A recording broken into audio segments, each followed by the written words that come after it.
Hey, good morning. Yes, it is. It's Monday. Oh, how are we doing today?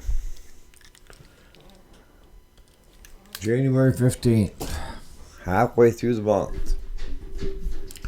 So I thought today I would concentrate on answering some of the comments.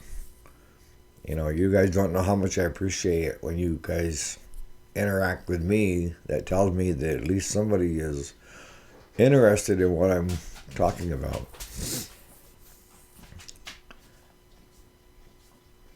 And we'll talk about some new stuff, but hang tight.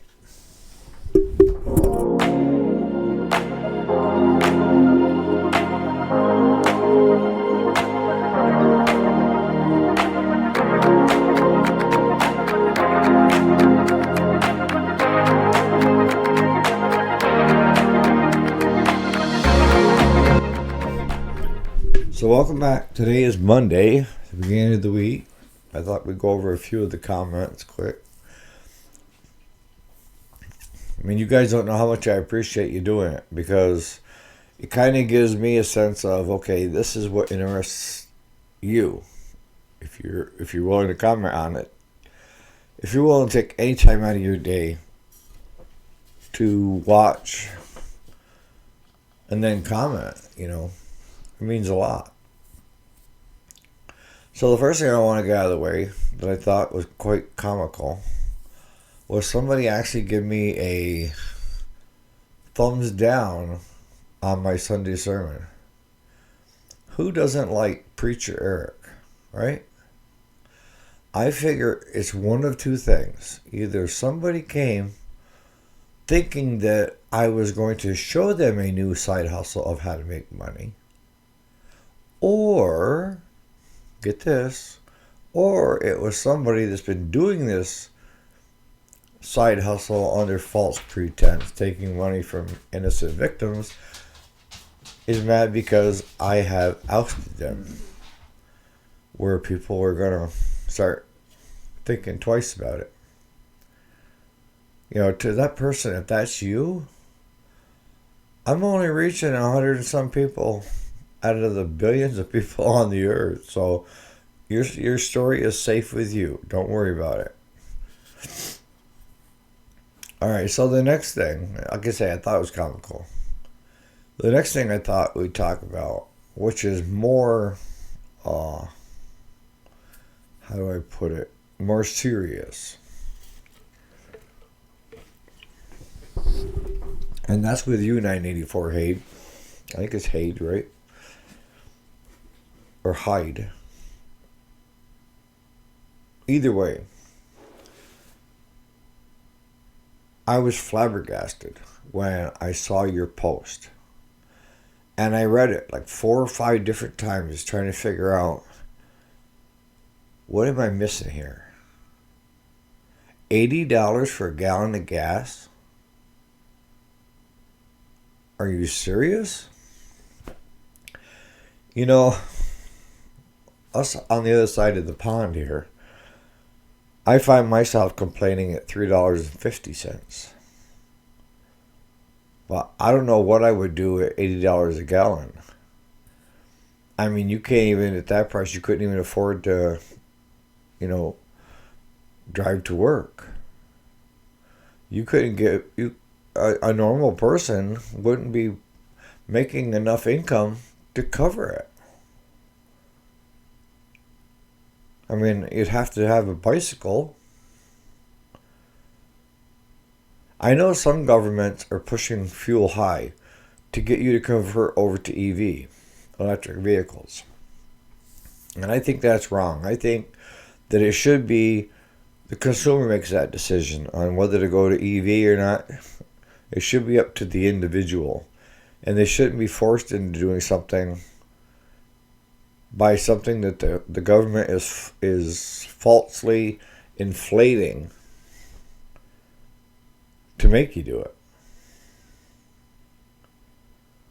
And my heart goes out to you. I mean, if you were closer, I'd tell you, get over here. We'll set you up in a camper. Because like I say, a lot of what you said really hit home, And it's like, you are correct that a lot of people aren't looking out after each other, whereas the homeless are looking out after each other more so than most of your neighbors. But with the homeless, they have a main theme and main thing in common, and that is getting through another day. They're not looking at their vacation next year and thinking about that. They're thinking about, how do I get through another day? And the cold weather, hunger. I know many of them got drug addictions, where they're going to get their next fix. Healthcare, shelters if they're lucky enough. And I happened to see a couple of videos over the weekend when it came to some of these shelters, and the homeless are feel safer on the street sleeping than they do in the homeless shelter. If that makes any sense. So that tells me there's something that these homeless shelters are doing that's not making it safe for everybody that's taking part in it. Or you have certain rules that you inflate.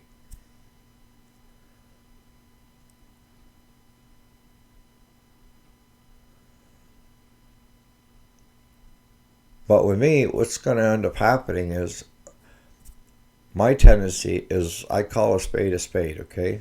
And when I say I call a spade, I just tell it the way I see it. My reaction, my thoughts and feelings on certain subjects. And I'm not going to sit here and tell you that my way is 100% the correct way. Not even close. But what I am going to tell you is, hear me out. And as I started this channel with, I'm old enough to know that I can't tell people what to do. At my age, all I'm good at is giving advice. And advice is, you take what you can use and leave the rest. You haven't got to agree with me on everything I say, nor do you have to follow what I tell you to the letter. I don't want you to do that. I want you to find your own way, using my experiences and my wisdom to help you on that journey, right? Because that's what it's all about. It's about the journey of trying to get you where it is you want to be. And when I get on my little pulpit for a few minutes, when it comes to the homeless and homeless shelters and stuff like that, the thing that bothers me the most is, here in New York, under Governor Cuomo and Governor Hochul, they're both two peas in a pod, all right? Now, they had the right intention, I'll give them that, all right? And that was, we had a number of mental health institutions for people to keep them safe and to keep the public safe, all right? But it was more so to keep the patients safe. And they decided that it'd be better to introduce them back into the community than have them living in one of these institutions all their lives. But what they didn't tell you was the cost of running these institutions were great. And it was a strain on the budget for New York. That's the real reason. I just told you what their reason was, but I'm just telling you what the real reason is it came down to cost. They looked at the budget and looked at what they thought they could cut and get rid of to send more money to a different pet project that they had going. And the mental health community lost out big time. I mean, even in our area, we have a state-of-the-art mental health facility it has, I think, 3 or 4 different living sections, for inpatient. And it's only housing only using a quarter of the number of beds that they have available. And it's not because there isn't a need, because there is a big need. It's because of the state cutting their budget. And they actually tried to shut them down. And through some of the different agencies and some of the unions came out against them and got them to at least keep it open part-time, And I think they're only doing like 10 or 12 patients where they could be doing 50 or 60 of them just in that unit alone.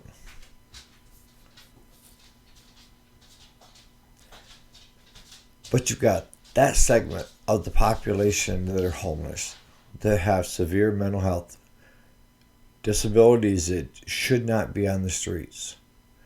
That you should have 2 different facilities set up for mental health. One is the violent and the nonviolent. If the person has violent tendencies, then they need to be in a more stricter environment, all right? That's just my take. So you got that group. And now you got the group of veterans that have mental health, mostly PTSD. And you now have like Tunnels to Tower, I think it is, and there's a couple different agencies that are out there trying to get these guys off the streets and give them another start, a better start. And part of they're not just giving them a place to stay. They're offering mental health, physical health. They're doing everything. We don't have that for the mental health community here in New York. We don't have anybody leading the charge to make things better for the mental health community because, like I say, when this facility back in its heyday up in our area, they owned thousands of acres and they were self-sufficient. And there were, I think it was 5,000 or 6,000 inpatient. And they had the high fences not to keep the patients in. It kept the patients safe from the outside world because a lot of them were celebrity kids that had suffered with mental health, and they were trying to protect their privacy as well because really it's nobody else's business. But that's what I'm seeing is your homeless veterans and your homeless mental health people. Those are the 2 groups that are not being taken care of. That I think if we didn't have them on the street, there would be less problems on the street and in the shelters. My take, my 2 cents. Okay, so now I'm going to get off the pulpit. All right, so now let's get into the second segment of this morning's video, and that is the tools. And it's not surprising that you guys are all interested in tools because if you're into small engine repair or do-it-yourself, guys, you got to have tools, right? And if you don't know, you can invest in a lot of stuff that you don't need. My goal here is to get you to buy what you need. You don't need Snap-on. You don't need S&K. I'm not knocking you guys that are using the S&K and the Snap-on, and because I think that, for me anyways, I've never had the need to feel like I had to have top of the line to do what I need to do. And if you were to talk to my son, he's through and through Snap-on. That's all he's got is he's got a Mac chest, but all of his specialty tools, all of his hand tools, all of his air tools, battery operated, everything is Snap-on. All right. And he was out yesterday, and I was showing him, the different stuff that I had to go with my impact driver. And he said that his snap-on, just in the trigger, he could go reverse one direction up high and then forward on the bottom without having to push like the DeWalt's. And, all right, I don't mind pushing that little button back and forth, but mine cost a fraction of what his cost. But his beliefs are his beliefs. I mean, Claude, he had all Snap-on when he was working for auto dealers. And then when he went to work in the forestry division, working on skidders, fellow bunchers, he was the same way. He was Snap-on. And I think I was kind of the one that introduced him to Harbor Freight. When we got together, I wasn't willing to spend, because we didn't have the money to spend on Snap-on. What we could afford and gravitated towards was Harbor Freight.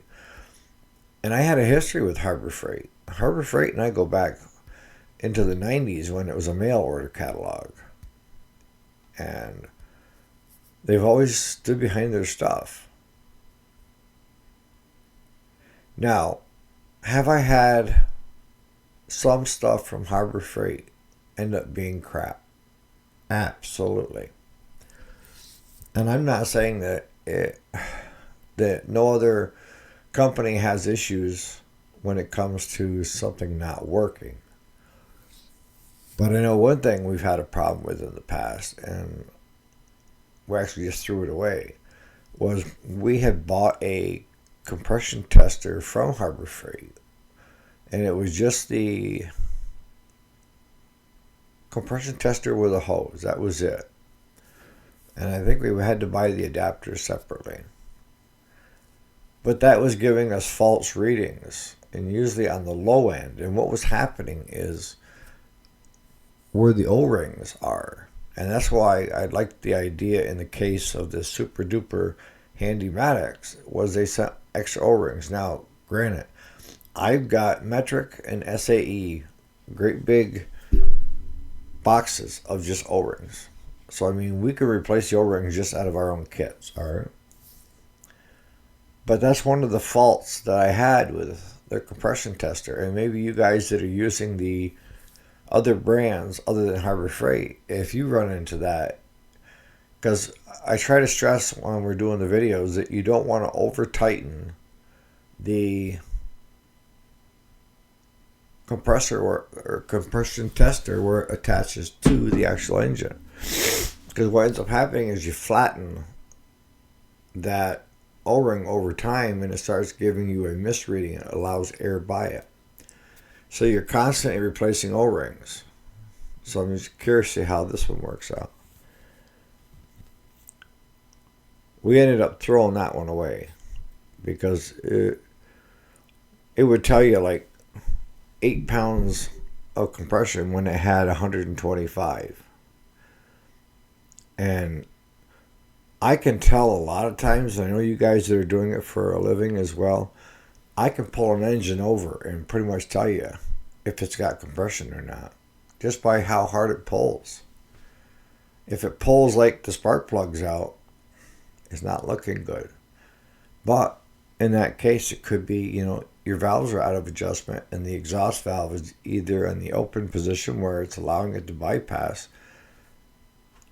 You just can't throw it away based on a couple pulls, And then one of you guys had mentioned, a head gasket. A head gasket, you lose compression too. A lot of times it will run enough to make a popping sound. You'll hear it, or you'll see steam come off from where the gasket is. And changing a head gasket isn't that big of a job. I mean, it's a pain in the ass because a lot of times those head gaskets are molded right to, the head. So you have to take, we use a window scraper with a brand new knife. You got to have a new knife every time you do this, just to try to get this peeled off. And you can't leave even a little smidgen. You need to get it down. Take a little grinder and just, we use an air grinder to get it down enough so that your new gasket is setting level in it. And then make sure you torque the head to the specs for that engine. And each engine has got different torque pounds that they recommend. And some recommend that you torque them to a certain amount and run them for so long and then retorque them. So just keep that in mind, that not all engines have the same head bolt torque settings. And I can't stress it enough because that's happened to us in our shop. From the first compression tester that we had that was giving us false readings. Maybe back then, if I would have just replaced the O-ring, I might have got a different result. But what you don't see in the videos is that we're not only testing that engine with one compression tester. If it's running low and we're not sure, I will grab the second compression tester from Napa and put the Napa one on. And as long as the two are within, a couple pounds of each other, I'm okay with it. But the Napa has held up longer with less issues than the Harbor Freight. But the Napa, of course, was a little more pricey. So I'm curious to see how this Maddox turns out. Claude thinks it's going to be just crap. He said just the looks of it looks like it's crap. There's too many places the air can leak by where you're putting things together. So we'll see. So I was also talking to Claude yesterday about ordering that tack from Rotary, which is basically, it's an Echo. And he didn't think it'd be worth the money to put into it. But I'm going to go ahead and do it anyways. Because, working in the mines and a farmer and all that stuff, my hearing has deteriorated over the years to the point of where I wear hearing aids now. And I don't hear the high and the low run pitch that I used to be able to when it came to chainsaws and weed eaters. So if I could have something, as I explained to him, that I could get close to and check the RPMs against what the recommended should be. But his reply to that was, that's fine if it's brand new. But once you start getting so much wear and tear on it, it's going to change where your RPM is going to max out. So if you're trying to get the ultimate when it was brand new, you can never get to that point. So you guys that are using this, what is your take on that? And then, Travis, it's phenomenal that you can do that in a short amount of time, doing a complete short block on. Question I have for you is, or anybody else is doing flat rate. Now, when you're working for somebody, were you able to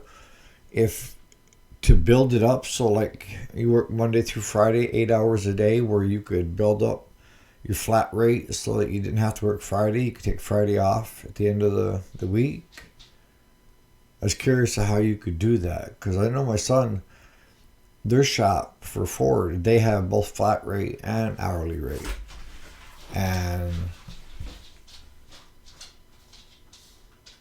right now he's telling me of where he can bank time, when it comes to how many hours of flat rate versus the shop hourly rate. So let me know what's going on with that. And I'm going to start kind of pulling this all together for a video. We're up around 20 minutes now. And Randy, yes, I'm looking at ultrasonics through Harbor Freight. They've got the two. They got a small one and they got a big one. And we have the gunk in a can where you have a basket, you put the carburetor on it and you set it in for a couple hours. But you guys seem to be, have positive results with this ultrasonic. And I think the reason that we haven't gone that direction so much in the last few years is that the Chinese have dropped the cost of a carburetor so much that just to clean it and kit it, the time you take, you could buy a carburetor off from eBay, Amazon, and have it installed for the amount of time it took you just to tear it apart and put it into the gunk cleaner or the ultrasound. Now, personally, my take on it is the OEM carburetors that are coming on these units, I think are better quality. They're adjustable, where a lot of your stuff that's coming from overseas right now is non-adjustable. It either works or it doesn't, right? So let me know your take on that, guys. Is when it comes to the time spent tearing it apart and the time spent in the ultrasonic cleaner and time spent putting it back together, is it worthwhile, or is it just as good just to order a brand new one and have it here within a week and install that? Just curious. So on that note, you guys have a great day, and look out for one another. Check your neighbors, check on your neighbors, check on your friends, say hi to people, interact with other people. All right. So we'll catch you later.